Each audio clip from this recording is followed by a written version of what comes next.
Hello and welcome to York News, a brief look at what's new and what's happening in York County. I'm Gail Whitaker.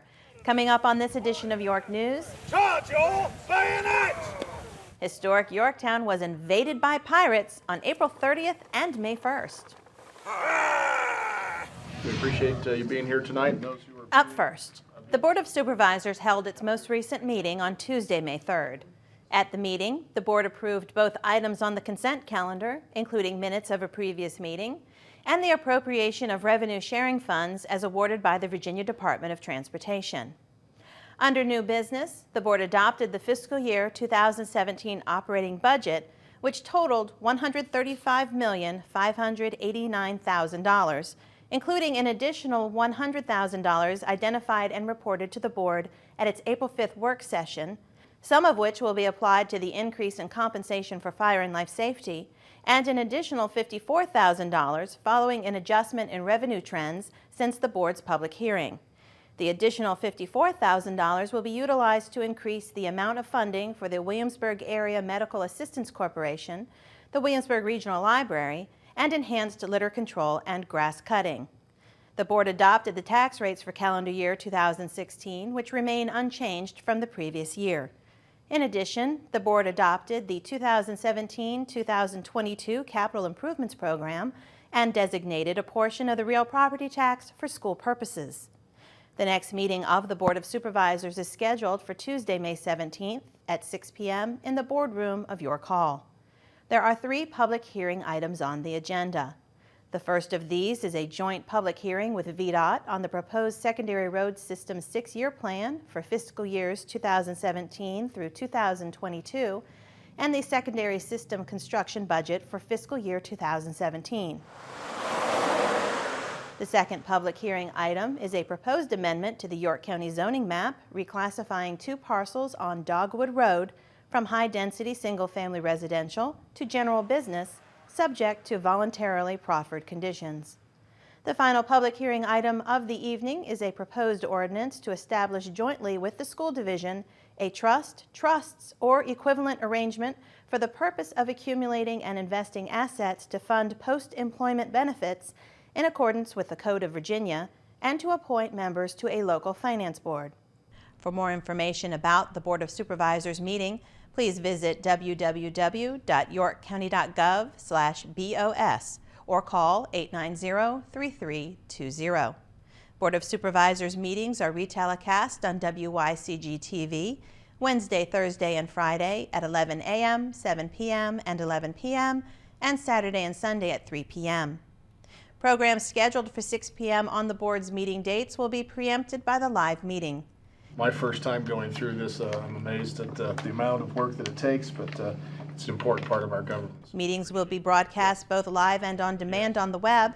WYCG TV programming can be reached by logging on to the county's home page and selecting WYCG located adjacent to the video portal. 2 York County businesses are the recipients of grants through the Virginia Tourism Growth Fund program. Governor Terry McAuliffe announced last week that Brass Cannon Brewing and the Virginia Beer Company, both in York County, are the latest recipients of the program. Brass Cannon Brewing is receiving $15,000 and is expected to create 5 full-time jobs. The Virginia Beer Company is receiving $43,000 and is expected to create 5 full-time and 6 part-time jobs. Both breweries will use the funds for their visitor welcome, tasting room, and special event areas. The Virginia Tourism Growth Fund is a Virginia Tourism Corporation program established to grow tourism development projects across the Commonwealth.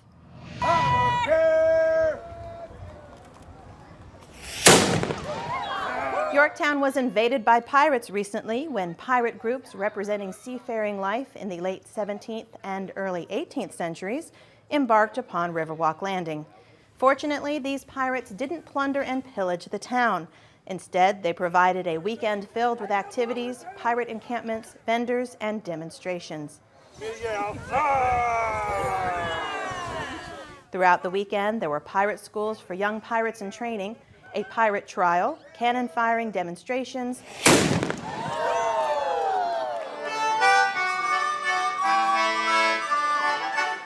music and singing, and much more. Riverwalk Landing rejoined the 21st century as the weather cleared for Brews, Blues, and Barbecue on Saturday, May 7th. The event showcased some of the best blues musicians in the Hampton Roads area, including Planet Full of Blues, the Bryant C. Band, and Anthony and the Conquerors. More than 25 craft beers were available along with amazing barbecue and other gourmet foods. All proceeds benefit the York Foundation for Public Education. Let's get the nose of it in the water. Come and join New Quarter Park's Bring Your Own Kayak or Canoe events scheduled for the third Saturday of each month from May 21st through October 15th. These monthly 2.5-hour BYOK trips feature an out and back paddle on beautiful Queen Creek and are led by eco-tour guides who help spot and identify ospreys, egrets, great blue herons, bald eagles, other animals, and wetland plants. The program is offered by York County's Parks, Recreation, and Tourism Office in cooperation with Chesapeake Experience. Kayaks are available for rent by calling and reserving a kayak in advance of the trip. For registration information, please call York County Parks, Recreation, and Tourism at 890-3500 or New Quarter Park at 890-5840.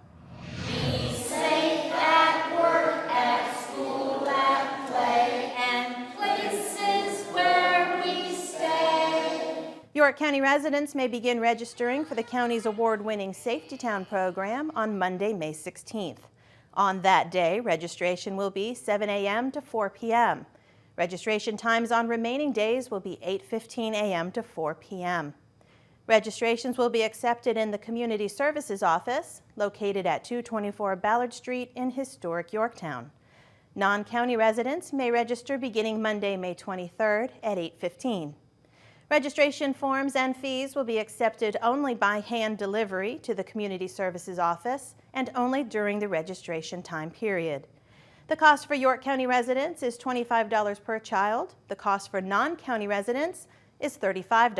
Right. This is a railroad crossing. That means there's train tracks coming across the road. Safety Town teaches safety lessons to children entering kindergarten in the fall. You know, the kids learn so much during the week. Every day focuses on a different safety topic, and the children rotate to interactive, fun activities that go along with that theme. And at the end of the week, they get a bike helmet, they get a backpack, they get a t-shirt. On one day, they learn about traffic and pedestrian safety. Always know at least 2 ways out. Another day, they learn home safety, where they learn about different types of ways to be safe in the home, about in-home poisons,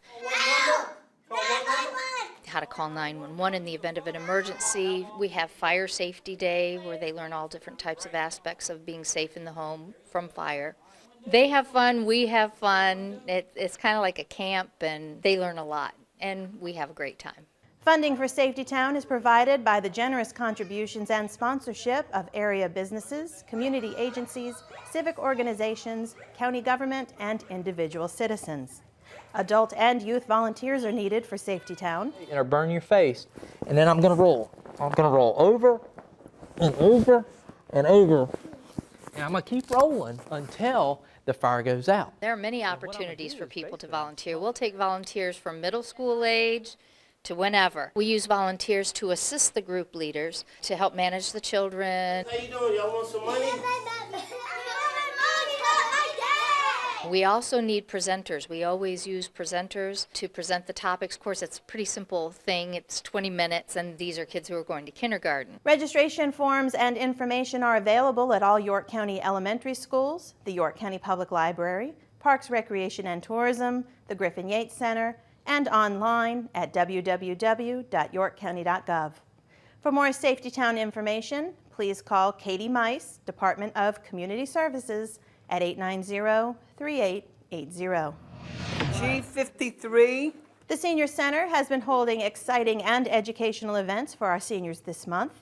Coming up on Friday, May 20th is the Picnic in the Park from 11 a.m. to 1:30 p.m. Have fun with friends, food, and games at the Yorktown waterfront. Senior citizens are asked to please sign up at the front desk for this event. Registration will conclude on Monday, May 16th, or when available spaces are filled. Directions to the Yorktown Beach picnic area will be available at the front desk. Please call the Senior Center at 890-3444 for more information or updates on the event if there is inclement weather that day. Also at the Senior Center this month is Health Day, featuring Healing Yourself, using stem cells to heal orthopedic injuries, arthritis, and pain, on Wednesday, May 25th at 12:45 p.m. Regenerative medicine and the new stem cell therapies used to treat painful musculoskeletal injuries will be discussed. To register, call the Senior Center of York at 890-3444. And finally, as required by law, York County has developed a bacteria TMDL action plan for review and consideration. York County, like other localities subject to these state requirements, must develop strategies to meet mandated pollutant reduction targets and identify measurable goals for reporting purposes. The draft plan is posted on the county's website at www.yorkcounty.gov under News Headlines. Comments concerning the plan should be submitted by May 20th to broganj@yorkcounty.gov. For more information, call Public Works at 890-3750. That's all for this edition of York News. Please join us on May 25th for the next edition of York News. Until then, thanks for watching.